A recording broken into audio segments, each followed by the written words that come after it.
I value effort. Sometimes bigayan naman kasi talaga. Pero alam mo, pag dehadong-dehado ka or hindi siya fair trade. May mga energy suckers. Bigay ka ng bigay. Sila naman, take lang ng take. Oo. If you're no longer in my life, you're dead to me. People trample over you. Gagawan ka ng hindi tama or masama. Hindi naman yun big deal. Bakit ba binibig deal mo? Correct. Sa'yo big deal eh. What means a lot to me may not mean anything to you. Sus! Mababaw lang. Sus! Dun sa tao, parang Yeah. hindi. Matters a lot to me. The people who benefited most from you not having boundaries would be the one who gets so upset if you actually start setting them. Kasi pabor sa kanila na wala kang boundary because they could take advantage of you. Ayaw na? Ayaw na? Aba, kapal Hindi na. tama yun. Oo. Napakalaki na talaga ng ulo ng tao na yan. Say What Podcast with G and Abby.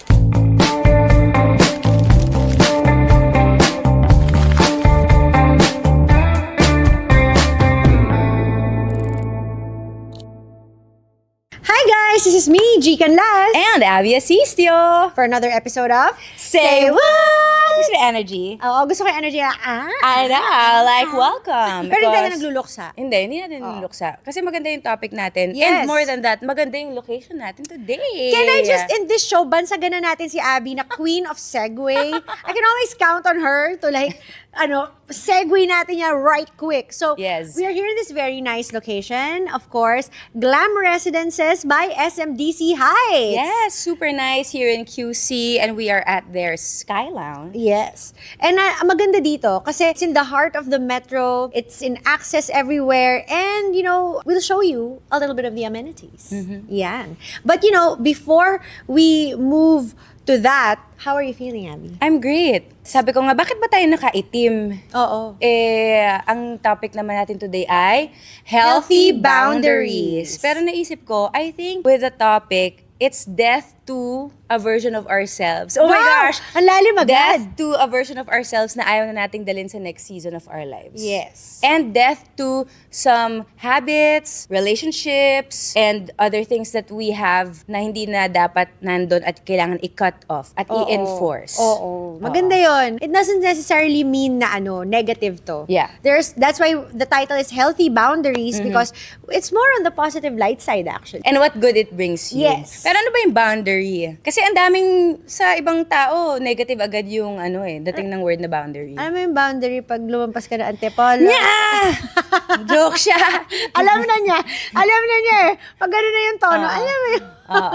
No, but boundaries, I think for Pinoy culture, parang feeling ko hindi siya ganun ka-common pa. Hindi Yeah. pa siya ganun na pag-uusapan. Or parating if you set a boundary, people would take it against you Yes. or negatively. Lalo na sa kultura natin na people pleasers. Oo. Ako, personally, I used to be a people pleaser. Oh, really? I'm a recovering I'm a recovering people pleaser, People Pleasers Anonymous. Oo. Parang ang hirap mag-enforce ng mga bagay sa ibang tao or sa sarili mo kung hindi ka pa ganun kasigurado sa kung sino ka na mo gustong maging. Kaya mo Tama yan. ba? Kaya mo yan. Kung sino ka mo naman na magiging. Ilalaban natin yan. Oo. Now, more than ever, because of social media and Yeah. because of, the rise of inspirational content creators, parang we're bringing more awareness to what are healthy boundaries. Yeah, because if you think about boundaries, they're actually protection. Yes. Biglang naging teacher, they're actually protection. When you put a boundary, kunyari, may tupa. Naglalakad-lakad sa lupa.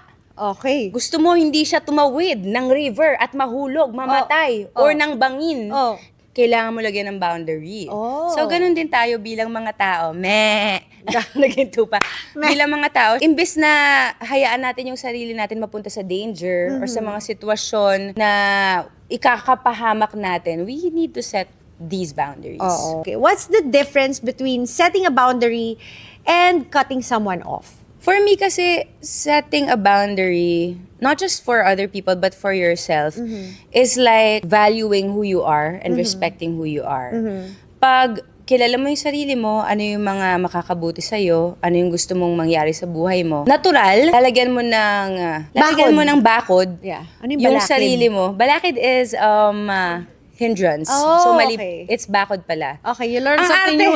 it's bakod pala. You're gonna put a bakod sa mga climb bagay over the na, bakod. Yeah, climb over the bakod. Sa mga bagay na yung peace mo, nako-compromise. Aha. For me, ganun. Para kasi baka for people, this is still a foreign definition, baka mas magets or baka mas makarelate yung mga tao by example. Okay. So ikaw, like, was there in your personal life na parang you practiced setting up your boundaries? Tumatanda na rin tayo, may mga bagay tayo na basta-basta na lang ginagawa in our youth. Wala tayong boundary in terms of paano natin i-abuse yung katawan natin, Oh, that's a sa mga nice pagkain, sa pag-inom, sa pagpuyat, sa pag-party-party. Now, I'm in my early 40s. Parang doon ko na nare-realize kung gaano ka-importante na hindi mo nahihintayin na yung ibang tao yung magsabi sa'yo kung ano yung makakabuti sa'yo. Minsan, for other people, they don't understand where you're coming from. But ikaw personally, you know that those boundaries help you live better and live towards a version of yourself that you want. Now, that's nice. Ayun. Ako, agree ako sa'yo sa personal when it comes to boundaries. Pero siguro sa friendship, I value effort. So when I feel na parang hindi nagiging fair, sometimes bigayan naman kasi talaga. Pero alam mo, pag dehadong-dehado ka or hindi siya fair trade, then I don't waste any more time in wasting my energy. So, nagba-boundary ako. Na okay, hanggang dito lang. At least alam ko kung saan ako Sa mga tao. Oo. Kasi minsan, kunwari, may mga energy suckers. Oh! Or yung kumukuha ng, ikaw bigay ka ng bigay. Yeah, may mga tao na nasa paligid mo, parang sila naman take lang ng take. Oo. Bilang, yun nga, like, in relation to that, when you're a people pleaser, sometimes kasi, hindi mo na nadidistinguish yun kasi ayaw mo maka-offend. Yeah. May mga tao sa paligid mo na sensitive sa feelings nila. In terms of friendships or relationships, kung alam mo na hindi ka naman din na-value, ililimit mo na yung time and energy and effort na binibigay mo sa tao na yun. Yes. And for me, I don't let that, parang I don't let people judge me anymore about that. Like, they can if they want to. Pero for lack of better, I don't care. Yeah. And I think that comes with maturity. Parang if you're no longer in my life, you're dead to me. Hindi mo na ako maapektuhan and wala na akong pakialam sa'yo. Yeah. I have to say kasi it's very good for, at least para sa akin, it's very good for my mental health. Na before kasi nasistress ako pag kunwari, ako kasi yung ma-effort talaga ako. Yeah. Ma-effort ako na, tara coffee tayo, or tara labas tayo, ganyan. And I totally understand if hindi nagmi-meet yung schedules or, you just have different walks of life at one point in your lives. Pero ang pinaka pet peeve ko talaga, oo, tapos last minute magka-cancel. Either on the way ka na o nandun ka na, tapos magte-text, sorry, ganito, ganyan. Kasi to me, it spells like you don't respect my time. Yeah. You think you're more important than my watch. Because you think I have the time to spare to get ready, magsabon ng kilikili at pumunta sa coffee shop. Wow. Para alam mo yun, makipag-meet at makipag-chikahan at catch up sa'yo. But, you have better things to do. When it was like a set appointment. Yeah. So, for me, not Kasi for, total disrespect din yun not for anything pero I consider my time valuable. Yeah. So pag nag-set ako ng oras sa'yo, kaysa I spend it with my son na lang, kaysa I do other relaxing or productive things, I set aside time for you kasi important yung what you bring to the table for me as a friend. So if you do that, and there's been several times in my life na I just took it. Yung parang pag sinabi nila na, sorry, ganyan, tapos I'd be like, it's okay. Oo, di ba? Gawain din yun ng mga Pilipino. Yung Bakit? kahit na-o-offend or naiinis na, hindi, okay lang. Tapos ganito, hindi, kunwari ganito, ganito. G, sorry! Oh, yan. Ganito, sige. Hello? G, andyan ka na ba? Oh, dito na ako. Asa ka na? Naku, sorry, something came up. Di na ako makakapunta. Pasensya na. Ano ka ba? No worries. Next time na lang. Next time. Sige, next time ulit, Text tayo. Oo. Okay, sige. Okay, bye. Tapos pagbaba mo. Talaga, sira ulo talaga. Hindi na naman nagpakita. Kasi ganon. Tapos ikaw yung nagre-resent nung moment. Yes, oo. Resentful ka kasi naganon ka na ng tao, ikaw pinalampas mo pa. Oo. So, double whammy, Yeah. diba? So, growing up, or like, growing wiser, I guess, I put up my boundaries in the sense na, one, I verbalize. Yeah. I agree with that. So, for example, if someone I feel like wasn't showing respect for my time. Gently, hindi naman bastos. Pero I would tell that person, Yeah. hindi ko na-appreciate yun. That's my favorite line. That's my go-to line also. I don't appreciate when you... Kasi for me, no need naman to go on the offensive. Yeah. You can always, it's not gonna ruin my life if di ka nagpakita, pero I still need to address if I want our friendship to continue. Yeah. So, sasabihin ko yun, and if you respect it, edi great. Kung hindi, edi bygones be bygones na kasi we're obviously not on the same level. Yeah. Ikaw, how do you... Para alam din ng tao, next time, kung paano magiging behavior niya. Oh, and I've tested this. When I am vocal about things that I don't appreciate, but when I say it in a respectful way, more often than not, nababawasan or hindi na nauulit. Yeah. Oo, kasi tapos nakikita ko that this person, parang not naman walking on eggshells, pero ina-assess nila yung would it fly the next time? Hindi, sinabi na niya eh. So that's for me a healthy boundary. Yeah. Favorite ko rin yung with verbalizing. Kasi, I don't know if it's just our culture, parang minsan nahihiya tayo to call someone out. Yeah.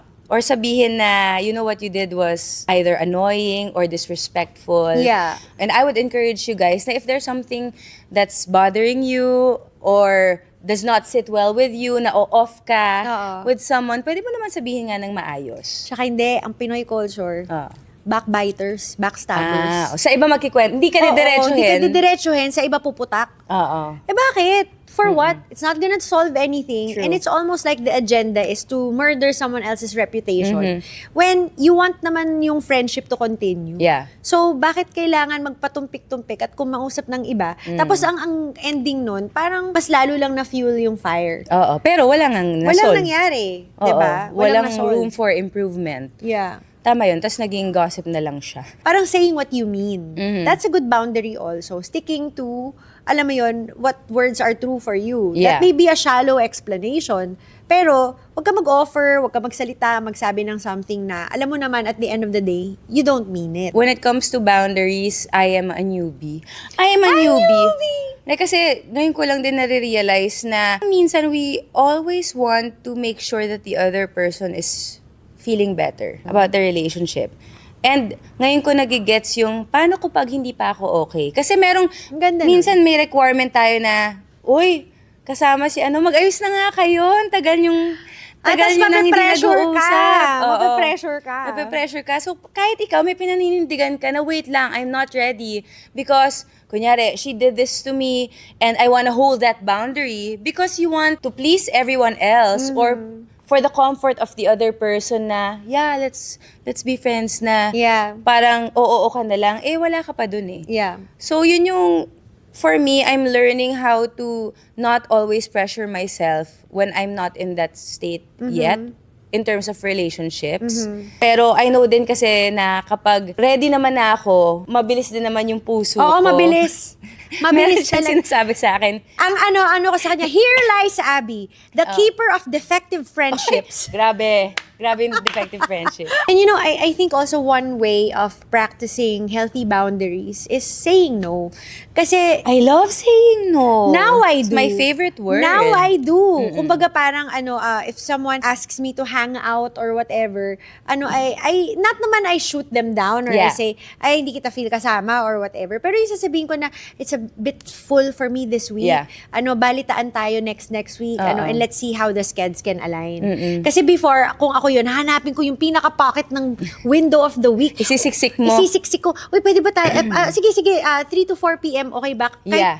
alam ko na mapupuno ako. Correct. And I wonder most of the time, bakit ko ba ginagawa? Like, bakit ko ba pinipressure yung sarili ko when there's plenty of time another time? Oo. And it doesn't mean that you're any less of a friend if hindi mo siya kaya for now. Kasi pwede namang i-adjust yun eh. Yes. Kung kailan kayo ulit mag-meet. Ganyan din ako when it comes to, dati pag may nagyayaya, kunyari, wala ako masyadong budget for the week.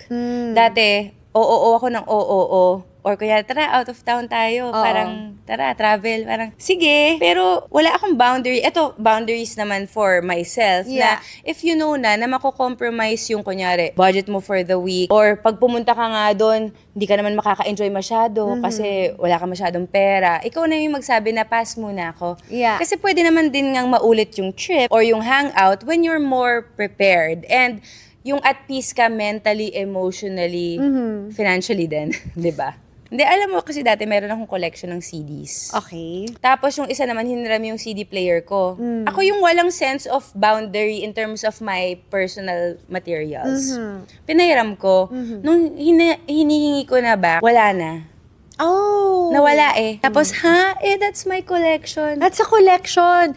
Sorry, I don't know where it is anymore. Tapos ang reaction ko, okay. Oh my! Ganun. For the viewers who are not familiar kung gaano ka-sacred ang CD collection, it takes time para maka-fill ka ng isang booklet na ganyan, yung apat pa na gano'n, na Tsaka back-to-back. mga favorite CDs ko yun. Tapos, ganun na lang. I just said, okay. Na parang it's high school pa yon, pero it's a representation of how minsan people trample over you, gagawan ka ng hindi tama or masama, although ito CD lang naman. Yung mababaw na yun could translate into deeper things na for the other person, wala lang sa kanila yun. Yeah, pero ikaw, malaking bagay, pero they treat it as trash or that it's not valuable. Yeah, that, I guess at the end of the day also, you feel that nako-cross yung boundaries when people don't have respect for how you got upset about the situation. If you don't feel validated, pag sinabi sa'yo na, hindi naman yun big deal, bakit ba binibig deal mo? Correct. Bakit ba naiinis ka? Hindi naman ganun ka big deal yan. Sa'yo big deal eh. Diba? So kung big deal yun sa'yo, I think people would have lesser fights if ma-diffuse agad sa umpisa yung situation. For example, ako kailangan ko lang naman, ewan ko, nag-agree ba kayo with this? Ako kailangan ko lang, pag pikon ako, alam mo, nabubwisit ako, ganyan. Pag sinabi sa akin na, you know what, I really understand, my bad, sorry talaga. Kahit gusto ko pang, okay. Kasi hindi na ako para... Pinakinggan ka naman. Pinakinggan ako hindi na para makipag-argue. Yeah. Hindi na para dikdikin pa yung issue. At the end of the day kasi, as human beings, people, we just want to feel na you matter. And your feelings matter. Yeah, and we're seen for the things that we value. Kasi iba-iba naman tayo ng binavalue na bagay. Like what you said, what means a lot to me may not mean anything to you. So for you, parang, wala lang yan, sus, mababaw lang, dun sa tao, parang hindi. Matters a lot to me. Pero kung hindi mo malalaman yon, kung hindi ko isiset yon, there's no way for you to treat me better. Yeah. You would always treat me either inferior or beneath, less than how I see myself. So, we talked about this relational boundaries. Is it applicable sa work? Okay, now. Meron ako. Sige. Nag-raise ng hand. Ako. Meron akong pet peeve. Oh. Pet peeve ko yung, dati kasi, yun nga, minsan kalad ka rin tayo. Sa work, ganun din. Hate ko yung mga last minute. Oh, okay. Na parang feeling nila parati ka available. Oo. Yeah. Tapos pag walang iba, parang, sige, si Abby na lang. Si Abby, kahit text ko yan, namamaya na kunyari yung ganap. Papayag yan. Parang, may sarili rin akong schedule for the day, Bakit mo ini-expect na ganun lang? Yeah. So, at that point, parang when you set a boundary, there's always a moment na iindahin mo na lang na, bakit ganun yung tingin nila sa akin? Yeah. Tingin nila, anytime they message me, game lang ako. Yeah. Pero, kung hindi ko sasabihin sa kanila, yun na, doon tayo magsiset ng boundary na, you know what, I would really appreciate that you give me a heads up. So I can or factor time it in in. advance, so I could check my schedule and see if it fits and aligns with mine. Ganyan siya talagang, sige, let me know. Let me know kung kailan kung kailan para I can factor it in my schedule. O hindi naman ganun yung exact words ko. Pero nag-work, diba? Yeah, Kasi, yeah. yung tao na kunwari, bigla ka na lang i-message ng ganun, hindi naman niya alam na na-off ka eh. Yeah. Unless sabihin mo. Ikaw, ano yung sa work? Sa work, I don't like when people don't own their mistakes. Accountability. So, accountability. That's also hand in hand with boundaries. Yeah. For example, may nangyari sa akin na mali ng location. Ang difference ng location is Miles. QC at Parañaque. Wow! Ang layo. Ganon siya kalayo. So pagdating doon, sorry, hindi ko pala na-update. Yeah. Ganon. Pero yung hindi siya nag-sorry. Ang sabi niya, mali yung yung na-text sa'yo. Parang in my head, di ba ikaw yung nag-text? Yeah. So dapat mali yung na-text ko sa'yo. Hindi yung mali yung na-text. Sino yung nag-text? You own it. Ikaw, di ba? Wala akong magawa. Noong time na yun, lang ako yung parang, it's okay, I'll just turn... Hindi ka naman din pwede sabihin nagmamaldita ka or diva ka kapag nagsalita ganon. ka. Oo. Oo. Pero I guess I'm somewhat blessed naman na I've paid my dues with my career. Yeah. Na, kasi sad to say, like, doesn't always have to be in the entertainment industry. In any industry, if you're a beginner, Yeah. sometimes less yung leverage mo to reason out or Yeah. fight for what you think is yours. So now na parang kahit papano, we paid our 10,000 hours, ganyan, like you can kind of express gently and with respect na hindi na yun magfa-fly. Yeah. So yun yung parang, for me, I actually like it pag kunwari meron akong hindi nagustuhan and I'm able to address it kasi makakatulog ako. Yeah. Hindi yung yung pag kunwari nabuisit ka tapos hihiga ka na lang tapos nakapit ka na parang, Dapat sinabi ko, dapat may ginawa. yung parang Bakit makapuli nila ka. ako ginaganito? Yung ganun. Kasi hindi, but then that's already on you. Oo. Kasi hindi ka nagsalita. Yeah. Hindi ka, Kasi wala kang control sa ginawa nila sa'yo. Yeah. But you have control over whether you would respond in a way that corrects Yeah. corrects with the T. Corrects. That corrects the behavior. Yeah. I don't know kung may nakaka-relate sa TF or sa sweldo. Doon ako medyo nahirapan in a sense of trying to enforce my boundary sa kung ano yung worth ko. Parang kasi pag nakita ka ng tao, lalo na nung nagsisimula ka, meron ako mga clients or nakakatrabaho na kunyari sasabihin nila, pwede ba yung ito na TF? Yung sa isip-isip ko, TF ko po yan 10 years ago eh. Yeah. Tapos i-expect nila na okay lang sa'yo kasi kakilala mo naman. Yeah, Pero yeah. I've also, like what you said, I've been working a lot. I've done my dues. I think it's my right din naman and my boundary to set my standard Yeah. TF Yeah. for rent. Meron akong nakatrabaho, kahit gaano kami ka-close, hindi siya nagbabudge. Alam mo yun, and I love that. Yeah. I love that kasi, parang it shows na binavalue niya yung sarili niya. And hindi naman ako mapapahiya din talaga sa trabaho. Yeah. So, ako pa yung mahihiya na parang shucks, sa'yo ko na rin tawaran kasi napakagaling naman talaga.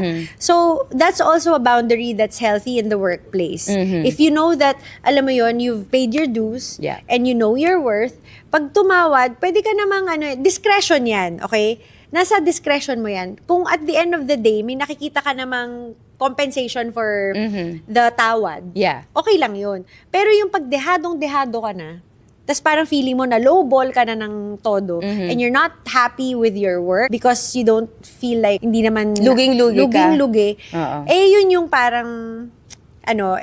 it's at that point you're bad na rin. Oo. 'Di ba? O ito naman, working on weekends. Ooh. Or yung kung sinabi mo na busy ka or meron ka ng sariling alone time mo. Yan siya. Or ganap. Tingnan mo yung ngiti niya, Kasi, meron akong, natatawa na lang ako, pero nagsuway naman ako eh. Pero minsan, yung pag tumatawag siya ng gabi, or pag hindi pa ako nagkakape. Oh yeah, that's May her ganun thing. kasi ako sa umaga. Yun naman, hindi naman boundary, ritual ko kasi Yeah. yon na every morning, kape muna Self-care. ako, self-care ko. Parang boundary din, na I Yeah. don't wanna put my mind into so much ganap muna. So minsan pag tumatawag siya ng deadline. umaga, ring ng ring, tinititigan ko lang minsan. I can feel her looking at the phone. Kasi- I can feel her. Like, kung tumatawag ako. Teka, nagkakape muna ako. Kakape Kaya, ako. kakapi ka. Tatawag ako. Ito yung tsura ko, ha? Ito yung tsura ko, sabi ko. Kring, kring. Kring, kring, kring. Kring, kring. Hindi na naman sinasagot. Nakatingin na siya sa telepono niya. Nakatingin lang siya Ginanon sa ko na telepono. muna. Gagano. Nagkakape muna ako. Tapos, after ko mag-sip, sabihin ko, di pa, what's up? Nagkakape pa ako. Ano meron? O yun, parang mababaw na boundary. Pero, kasi minsan, ako, kung wala pa ako sa wisyo. Yeah. Kasi, yung urgent for you, parang, wait lang, wag mo munang igawing urgent for me. Kasi, I need my coffee time to be like- sane. Oo. Oo. So, huwag mo muna akong ngaranggayan kasi hindi ko pa kaya ngayong umaga. Pero pag okay na ako, okay, I'm at your disposal. Ako, I've learned na a healthy boundary for me is when I can't. So, for example, if sabay-sabay yung deliverables, if sabay-sabay yung bzzz, Oo. ganon, I go, no. Isa lang muna. Yeah. The rest will have to wait. Not because I don't intend on getting back to that or Yeah. like getting to it. Pero the sooner I finish this, the sooner I can get to that. Yeah. So, the more kasi na parang I let that get to me and I try to accommodate everyone, doon ako mas lalong nalilintik eh. Yung parang, paano ba? Ganito, ganyan. Nararattle ka, na-overwhelm ka. Oo. So, ngayon, ang ginagawa ko, hush. Isa lang Isa-isa muna. Tapusin muna to. After nito, ano na yung susunod? Ganon. And it's also showing respect for the people that I interact also because they get 100% of my attention. Yeah. Hindi yung, alam mo yun, napakiramdaman ko nga lahat, pero, ano yung sinabi? Oo, gusto ko rin. Ganyan din ako. Lalo na ako pag Zoom meetings, gano'n. As much as possible, hindi ako nagba-back-to-back. Kasi pag nakipag-meeting ako sa isang endeavor or project, focus ako, even after nun, yung utak ko nandun This pa. moment is for you. Oo. Tapos prior to the meeting, syempre, you're getting in the zone also for them. Oo. So, naranasan, if I need to do it, I'll do it. Yeah. Pero preferably, wag naman yung harabas na yung dire-diretso. Hindi mo na makukuha yung 100%. Yun lang yung for me talaga. A healthy boundary is also sticking to 100% where you can get or give to people. Yeah. Yun. Na internal boundary mo yun sa sarili. internal Kasi yan. when people say boundaries, hindi lang siya towards other people. Mas importante nga yung boundaries that you set for yourself. Yes. Kasi hindi ka nga, like what you said, you won't be able to give your all to others kung ikaw kalat-kalat ka kasi wala kang mga parameters para sa sarili mo. Ito gusto ko to, being nice versus being professional. Na-touch natin to with Elijah when he guested. Kasi in the industry, I think I don't have a proper term for it. For lack of better term, parang it's like unnecessary politeness. Yung false humility. False humility. Yung parang papasok ka sa isang set, papasok ka sa trabaho, tapos lahat makikita mo, biglang all of a sudden, gaganon yung shoulder. Hello po. Hi po. Hey, ganyan. Yeah. Pero that's not you. That's not the real you. When you talk to people, normal ka naman kausap. Bakit biglang pagpapasok ka sa set? Hello. But you can still be very respectful and be very professional if you just square your shoulders, be like, morning. Tumataas Kamusta na pala po? damit ko. Kamusta? How are you? Hindi naman kailangan magkaroon ng parang yung physical na yung talagang papakita mo na nagpapasailalim ka. Para makita nilang nagre-respeto ka. Sometimes it's just, decent conversation. Politeness na normal. Speaking of healthy boundaries, kung may green for go, it's good. There are also red flags when it comes to setting boundaries. And what I've learned, that the people who are offended, and hindi naman ako yung nag-come up nito, nakikita ko rin ito parati sa mga quote, sa mga pinapanood kong podcast, na the people who benefited most from you not having boundaries would be the one who gets so upset if you actually start setting them. Kasi pabor sa kanila na wala kang boundary because they could take advantage of you. Nasanay. Oo. So parang the more alam naman na oo to si Gazelle, alam naman na oo to si Abby. Ayaw na? Aba, kapal Hindi na mo. tama yun. Oo. Napakalaki na talaga ng ulo ng tao na yan. Lumaki na yung ulo. Nag-iba na siya. Yun yung Oo. parating sinasabi, di ba? Nag-iba na siya. Ano naman masama kung nag-iba, kung yung pag-iiba ng tao is for the betterment of the person. Yeah. It's for the peace and growth of the person. Yeah. Gusto mo as is siya from paano mo siya nakilala, di hindi na nag-evolve yung tao. Yeah. Kung nagbe-benefit ka from that, sorry, iba na yung kalakaran ng tao ngayon. Hindi niya nahahayaan yun. In every hindi platform, in all types of way of life. Yeah.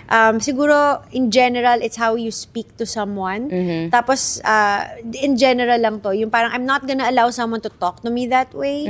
I'm not gonna allow someone to give me with that sort of tone. And meron yung parang meron na nagkaroon na ako ng ganun, yung parang hindi maganda yung pagkakasalita. So parang ako like, Ikaw yung binigyan ng boundary? Ikaw Ako nag-boundary. Yung parang may tinahol na ganun, hindi pa siya tapos, beg off. Sorry. Yeah. Ganun. No, I won't engage No, I won't anymore. engage. And that leads to cutting people off. Kasi sometimes when putting up boundaries means severing ties. Yeah. And that's sad, but it happens. And necessary sometimes, di ba? Na before, hindi ko nagigets yun. Yung pagka-cut off ng tao. Di ba, ikaw, nung mga simula, mahilig ka mag-cut off ng tao? Hanggang ngayon. Hanggang ngayon? Oo. mahilig Pero ka. ako, nung time na mahilig ka na, umpisa pa lang, ako, hindi ko nagigets kasi love, joy, hope. Love, joy, hope. Gusto natin peace, be on earth. So, parang pag nag-sorry na yung tao, di forgive, di back to normal. Yeah. Ganun ako before May Peacekeeper. Oo. Pero, yun nga, before yun. Yeah. Yun yung ang dami ko pang mga bagay about myself na hindi ko natutuklasan na nakakasama pala sa akin kasi hinahayaan ko na ganun ako. May sinabi si, good friend of mine, si Christopher Ross. He's saying, he likes saying this, pwede ka pa rin kumain, just wag lang sa mesa ko. Like, I'm happy to see you be successful. I'm Yeah. happy to see you flourish and thrive. We don't have to like be in the same breathing air. And that's fine. Okay na okay lang yun. And kumbaga parang you're doing both of you a favor na hindi na kayo magtitiisan or Wag na ipilit. Wag na ipilit yung hindi naman talaga mag-work na. And for me, that's healthy. Pag kwento sa iba, she cut me off. Yeah. Hindi na niya ako kinakausap, hindi na nag-reply. Sometimes yung silence is already a reply. Sometimes the silence is already your answer. And not necessarily a bad thing. not necessarily a bad thing. Kasi doon nga papasok yung respetuhan. So Yeah. kung ganun, di na nag-reply, okay, meron ako before na... So wala ka ng closure? Parang kailangan may closure. Oo, hindi ito. Meron ako nakatrabaho who ghosted a big project. So parang ako, ghosted, so parang, ba to? So ang reply ko na lang, are we still pushing through with the project? If no reply, I'll take that as a no. Yeah, yun na yung sagot. Yun na yung sagot. Silence is an answer. Oo. So, pero for me, I had to say that kasi, syempre pag work, dapat may paper trail.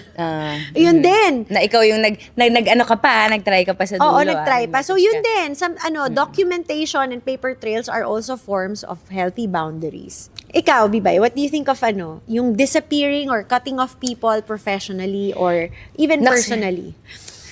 Alam mo. Kasi andyan ako sa season na yan ngayon. Hi! Sa ilang mga bagay sa buhay ko, sa kaibigan, Let's bring out the world's tiniest kapatid, violin. kalalakihan. Kalalakihan!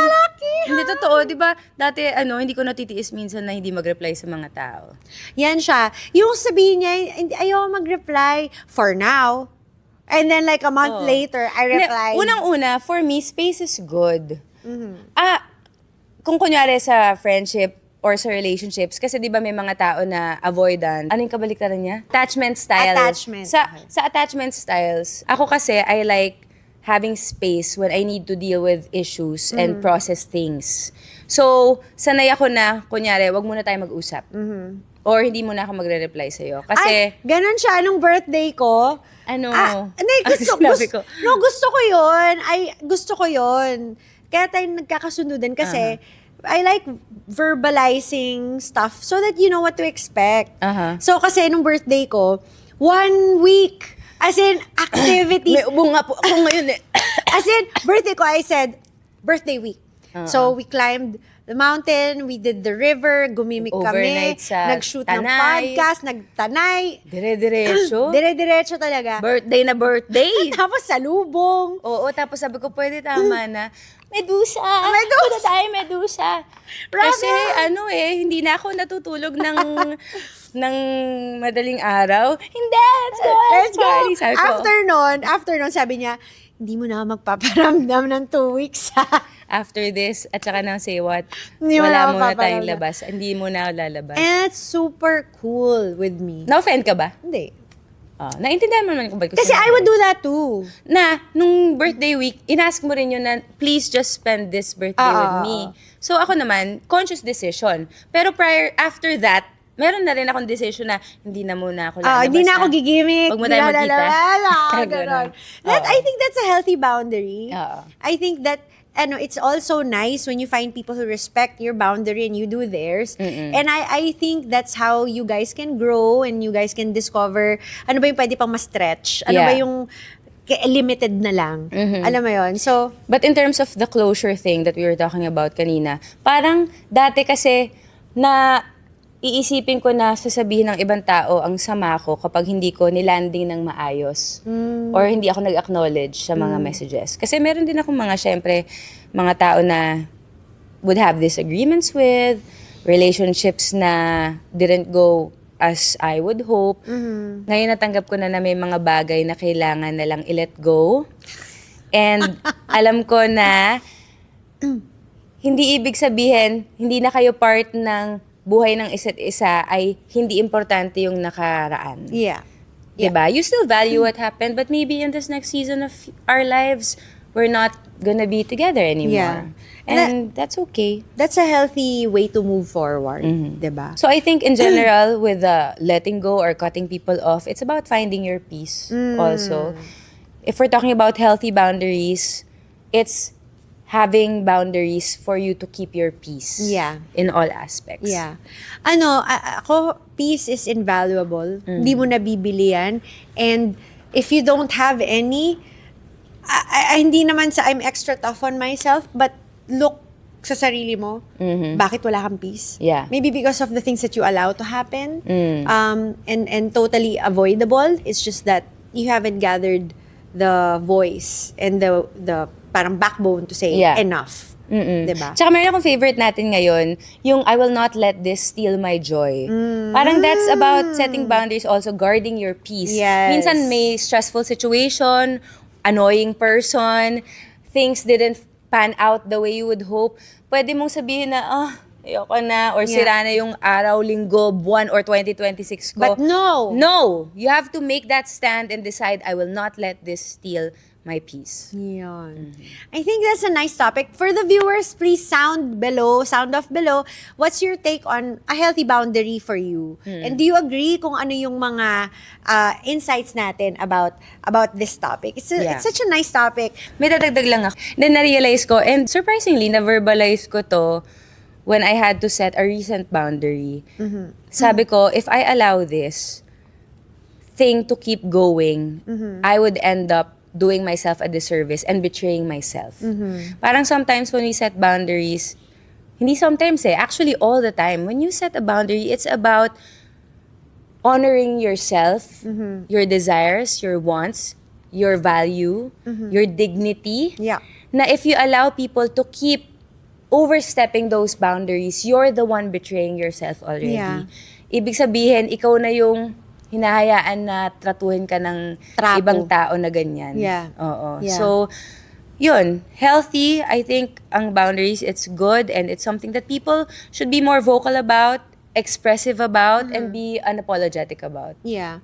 Agree ako dun sa unapologetic. Kumbaga parang maintindihan mo or hindi mo maintindihan, pasensya na. Yeah. Yun siya. Ano lang naman it's parang, sorry, sorry, pero if that works for you, it doesn't work for me. Yeah. I think that's a simple way of putting it also. Kung medyo nahihirapan tayo, yung mga bagay na I don't appreciate it or sorry, it doesn't work for me. Yeah, Just some gentler ways of saying no. Pero sometimes kasi, a more aggressive, some people are so dense na parang even if you're nice about it, they'll keep trying to push because they think they can push you over. So minsan, expressing boundaries means labas mo muna ng konti yung tigre. Yung parang hindi nga eh. 'Di ba? Tigil na, stop, hindi nga. Parang ganun.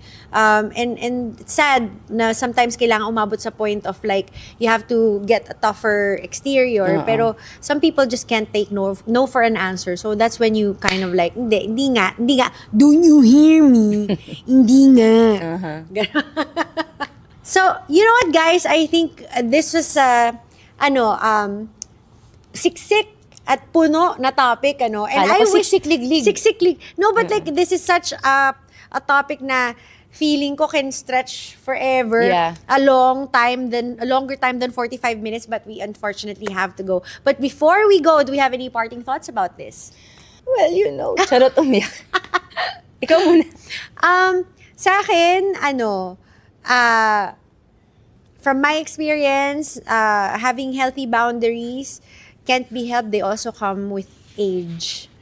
Na hindi mo marirealize tong mga to at a younger age because it's a trial and error situation. But when you do, learn to recognize and stick to it. Have a healthy boundary. Yeah. Ikaw. It's never too late to start a boundary for yourself. Could I make a statement? Statement. Hindi, kakashare ko lang kasi kay Jiren the other day. I love drinking. Super. But, Gusto ko yung napaka-demure nung pagkasabing, because I love to party, I'm a very fun person. But I realized, kapag umiinom ako, kahit 1 or 2 drinks, hindi ko kaya. masyado akong nag-e-enjoy to the point na ang ending, ang dami na naming memories together na Oo. Ako yung taga saklay. Ako yung saklay. oo. Oo. So, the other day, naisip ko, healthy boundary lang naman. Instead of, speaking of cutting off, sorry, simple example lang naman to. Pero kung alam ko na 1 or 2 glasses don't work for me and it could lead to more glasses, bottles, Oo. wag na lang. Mag-cold turkey na lang. Oo. So, sorry, nirelate ko lang yun sa mga tao sa buhay natin. You're so brave for saying that on the show. I admire you for that. Thank you, because I don't think it's a problem naman. But when I'm in the situation, I totally lose control or get out of hand. She be doing that. She be losing control. Like, I party. Yung malingat lang ako, ano nangyari, Abby? Transformation. Oo. Hindi, kaya ko rin din sinasabi kasi sa mga past episodes natin, parati natin pinagjo-joke yun eh. Na si Abby nung lasing siya, nung ganyan-ganyan. Oo. Di ba Pero nakailang nagiging episode pattern na? pala siya over the years. Oo, no? over the years. Parang ngayon, bakit puro yung mga kwento sa akin, oo, ang saya ni Abby, pero nung lasing siya, naalala mo ba? Ganyan-ganyan. Parang, Oo nga, no? ayoko nang maging part yun ng identity ko. Yeah. So, yun lang. It's never too late. I didn't know na ngayon, at this point in my life, meron pa palang mga bagay na ayoko nang idalin sa next chapter ng buhay ko. Isa yun sa mga, siya nag-rebirthday siya Oo. last week. Yun yung naman yung rebirthday ko. Yeah. Ako, siguro we can close it by saying, ito yung nililet go mo, ako rin nililet go. For me, I'm, talagang intolerance for disrespect. Yun talaga. If I see that, there's a lack of respect, kahit anong genre, like area in life, Yeah. don't put up a fake smile and be like, it's okay. Kung nagnanag siya, kumikirot, I trust that instinct. It's Yeah. hard stop. Hard stop. Favorite niya yan eh. Hard no. stop. No. Hard stop. Hard pass. Oo. Yeah. So, pag sinasabi niyo yun, ikaw, pag sinasabi mo ba yun, iniisip mo pa kung anong sasabihin ng ibang tao about Di it? na. Okay na ako. Oo. Like, okay ako na maging bad guy in your story if it means keeping my peace. Yeah. I'm good with that. Basta hindi kita tinapakan, hindi kita inano. Sinabi ko lang kung ano yung nag-bother sa akin sa ginawa mo. Accept it, don't accept it. It is what it is. Yeah. So, in relation to that, ako din, yung last words ko, some people will not understand your boundaries. They may even take it against you. They will see you as a villain, maarte, dahil may mga boundaries padiva. But, it's you protecting yourself and you shouldn't be afraid to make that known. Yeah. Oo. All right. Thank you so much, guys, for watching this episode. I hope you learned something and also got entertained while watching. And before we go, again, a shout out to our venue for today. Yes. This very nice. Ako, favorite ko dito, yung ang lakas maka-celestial nung nung ating Welcome to the Say What podcast. Welcome to SMDC. Heights. Thank you so much for having us here. We had a Thank great time you. shooting our episodes. And catch more of it on YouTube and Spotify. It's Say What Podcast, SAYWUHT. Follow me on my social media accounts. It's at Abby Asistio. Check out my music on Spotify. Spotify. Kasama ba ng boundaries na pag-edit ng barok sa episode? Hindi, Hindi. tama Okay. yan. Catch it on Spotify and YouTube. And also, abangan niyo po ang aking kanta, Grabe Ka Naman Saktan. And my latest single, Halaoy. It's still out and streaming worldwide. And For me, don't forget to tune in 3:20 p.m. every day yan, weekday, on GMA Afternoon Primetime, House of Lies. Painit ng painit ang ating story. Of course, my character is Hannah. Don't forget to watch. And if you want to screen capture, just tag me so I can see that you're watching the show. And don't forget to follow the socials of Say What, and also my socials on across the board. Feel free to follow and support. yes, thank you so much for joining us for another episode of Say What? Bye. Bye-bye.